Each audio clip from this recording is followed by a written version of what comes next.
When it comes to saving money, I used to think it was all about making big sacrifices, giving up my favorite treats, skipping out on fun experiences, or pinching pennies to the point of misery. But over time, I realized that real lasting financial change comes from the small, consistent habits we build into our everyday lives. These aren't dramatic overhauls or complicated budgets. They're simple tweaks that fit seamlessly into your routine and honestly make saving feel less like a chore and more like an empowering lifestyle. Today, I want to share the 7 simple money-saving habits that truly changed my life. I'm not talking about overnight miracles, but the kind of practical strategies that add up to big results over months and years. Whether you're just starting your financial journey or looking for a fresh boost of motivation, these habits are for everyone. And I promise you can start with just one today. Let's start at the very beginning. Tracking your spending. It sounds basic, but for years I avoided this step because I was afraid to face the numbers. I'd swipe my card, make a mental note, and hope for the best at the end of the month. But when I finally sat down and started tracking every expense, even the little ones, I had a massive light bulb moment. I realized where my money was actually going, and, more importantly, where I could make some easy changes. You don't need fancy apps or complicated spreadsheets. I started with just a notebook, jotting down what I spent each day. After a week, patterns started to emerge, like how my daily coffee run was costing me nearly $100 a month, or how those quick stops at the convenience store added up fast. The truth is, tracking your spending gives you clarity, and with clarity comes control. If you do one thing today, try writing down everything you spend for the next week. You might be surprised by what you discover, and that awareness can be the first step to real savings. The second habit that made a huge difference for me was setting up automatic transfers to my savings account. I used to think I'd save whatever was left over at the end of the month, but somehow there was never much left. That's when I flipped the script and decided to pay myself first. I set up a small recurring transfer, just $25 a week, to move straight into my savings as soon as my paycheck hit. It was out of sight, out of mind, and before I knew it, my savings started growing without me having to think about it. Even if you start with a tiny amount, the key is consistency. Over time, those small deposits add up, and you'll find yourself with a growing cushion for emergencies, travel, or whatever your goals may be. Don't wait until you feel ready to save. Automate it and let your future self thank you. Habit number 3 is all about mastering the art of the grocery list. Food is one of those expenses that can fluctuate wildly, depending on how organized you are.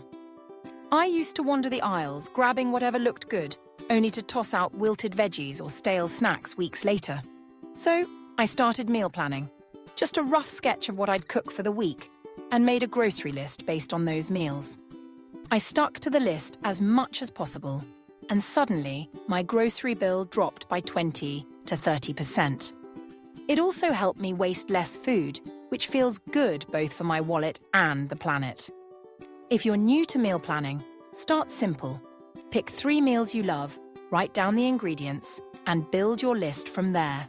Not only will you save money, but you'll save time and energy trying to figure out what's for dinner each night. Next up is the habit of embracing frugal swaps. This doesn't mean sacrificing everything you enjoy. It's about finding smart alternatives that don't feel like downgrades. For example, I swapped my pricey gym membership for at-home workouts and free YouTube yoga videos. I traded brand-name cleaning supplies for simple DIY solutions like vinegar and baking soda. Even little things, like choosing generic groceries or using reusable water bottles instead of buying drinks on the go, made a noticeable difference in my monthly expenses. The trick is to look for swaps that genuinely work for your lifestyle. Maybe you love going out for coffee. So instead of cutting it all together, try making a fancy latte at home once a week. Maybe you're a movie buff, so you swap the theatre for a cozy movie night with friends at home. Each swap is a small win, and over time, they add up to major savings without feeling deprived. The 5th habit is learning to wait before making non-essential purchases. I call this my 48-hour rule.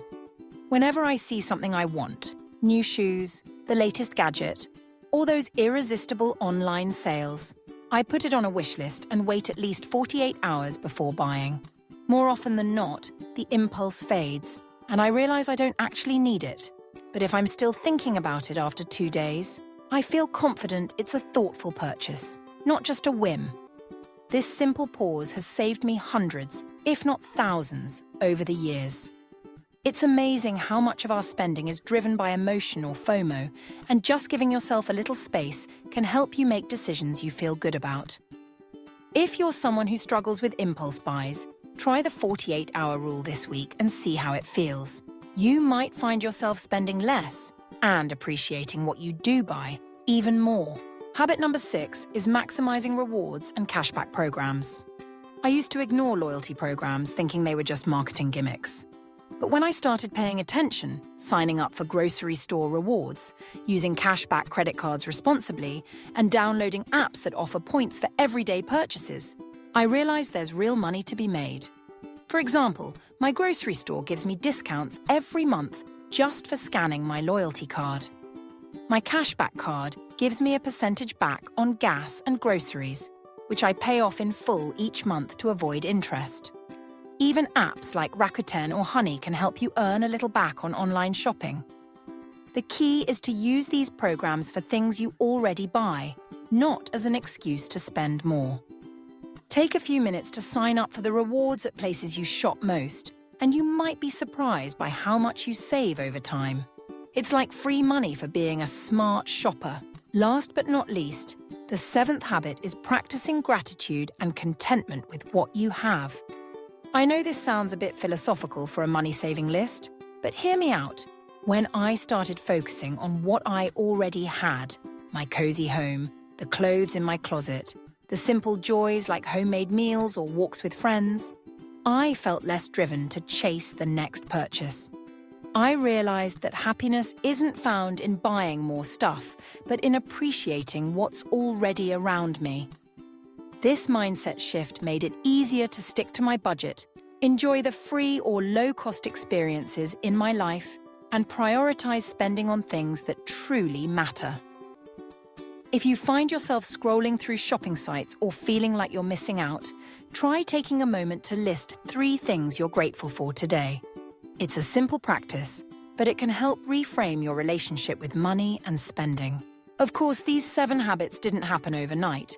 I started with just 1, tracking my spending, and gradually added more as I got comfortable. The beauty of small habits is that they're sustainable.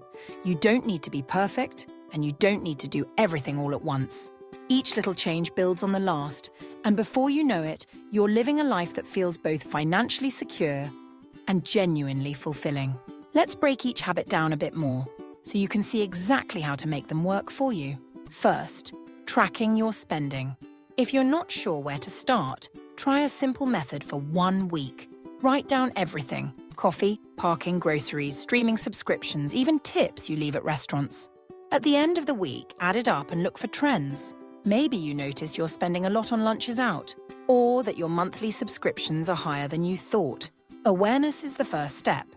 You can use apps, spreadsheets, or good old pen and paper. The goal isn't to judge yourself. It's to gather information so you can make choices that support your goals. Next, automating your savings. Almost every bank lets you set up recurring transfers online or through their app. Choose an amount that feels comfortable, even if it's just $5 a week. The secret is consistency. Over time, you can increase it as your budget allows. And if you get a raise or a bonus, consider upping your automatic transfer. Your future self will thank you. Meal planning and grocery lists are a game changer.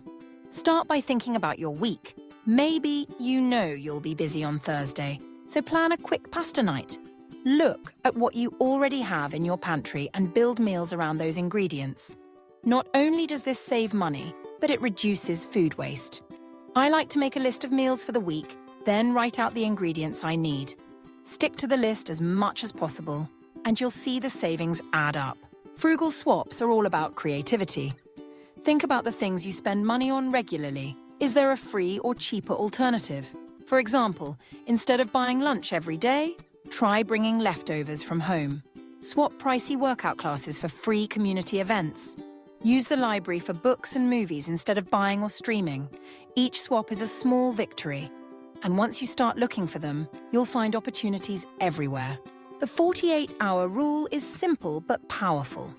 If you're tempted to make a purchase, add it to a wish list and set a reminder to revisit it in 2 days. Often you'll realize you don't actually want or need it. If you do, you'll know it's something you've thought about, not just an impulse buy. This habit has helped me avoid countless unnecessary purchases and saved me hundreds over the years.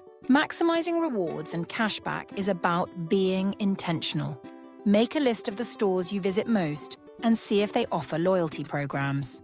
If you use credit cards, look for one with cashback on categories you spend in regularly, like groceries or gas, and pay the balance in full every month. Download apps that offer points or discounts for things you already buy. Remember, the goal is to earn rewards for the spending you're already doing, not to buy more just for the perks. And finally, gratitude and contentment. Start a simple gratitude journal, or make it a habit to reflect on what you appreciate each day. Notice the free or low-cost joys in your life. Cozy nights at home, time with loved ones, walks in nature. The more you focus on what you have, the less you feel the need to buy more. This habit has helped me find happiness in simplicity, which is honestly the best savings of all. If you're feeling overwhelmed, remember, progress over perfection. You don't have to do it all at once. Pick one habit that resonates with you and try it this week. Maybe you start tracking your spending, or set up a small automatic transfer to your savings. Celebrate the wins, no matter how small. Share your victories with friends or in the comments. The more you talk about money in a positive, empowering way, the easier it gets to stick with these habits. And remember, you're not alone. Everyone starts somewhere. I've made my share of mistakes, overspending, impulse buys, forgetting to save, but each small change has moved me closer to financial freedom. The journey is ongoing, and every step counts. You don't need to be perfect, just persistent. So, which habit will you try first? Let me know your favorite money-saving tip, or the one you're excited to try. We're all in this together, cheering each other on. Here's to small habits, big results, and a future filled with financial freedom. One step at a time.